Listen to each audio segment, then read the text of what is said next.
तर सर्व कर्मचाऱ्यांसाठी आता मोठी बातमी आहे। सरकारने कामगार कायद्यामध्ये मोठे बदल केल्याने आता कर्मचाऱ्यांच्या ग्रॅच्युइटीचे जे नियम आहेत ते देखील बदललेले आहेत। हे नियम नेमके काय आहेत आणि किती वर्षांच्या नोकरीनंतर तुम्हाला ग्रॅच्युइटी मिळणार यावरचा हा खास रिपोर्ट।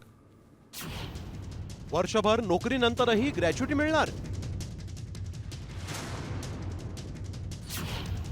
केवळ 1 वर्ष नोकरी, घसघशीत ग्रॅच्युइटी। तुमच्या पगारावर किती ग्रॅच्युइटी मिळणार?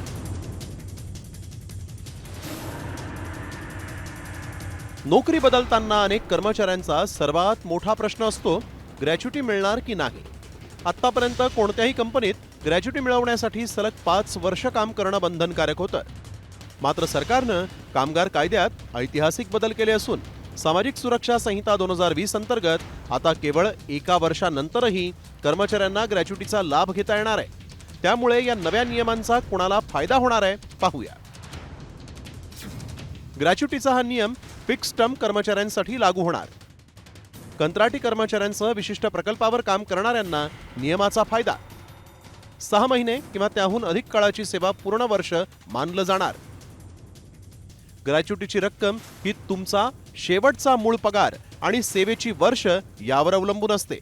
आता नव्या नियमानुसार तुम्ही 1 वर्षानंतर नोकरी सोडली तर किती ग्रॅच्युइटी मिळणार आणि त्याचा नेमका फॉर्म्युला काय पाहूया।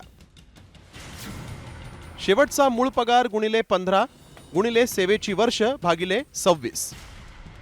जर तुमचा मूळ पगार 30,000 असेल तर वर्षभरानंतर तुम्हाला मिळणारी रक्कम 17,308 असेल। जर तुमचा मूळ पगार 50,000 असेल तर वर्षभरानंतर मिळणारी रक्कम 28,846 रुपये असेल। जर तुमचा मूळ पगार हा 70,000 असेल तर वर्षभरानंतर मिळणारी रक्कम ही 40,385 असेल। त्यामुळे खासगी कंपन्यांमध्ये वारंवार नोकरी बदलणाऱ्या आणि कॉन्ट्रॅक्टवर काम करणाऱ्या तरुणांसाठी हा निर्णय म्हणजे एक मोठी भेटच म्हणावी लागेल।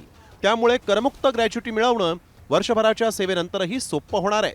ब्युरो रिपोर्ट, साम टीव्ही न्यूज।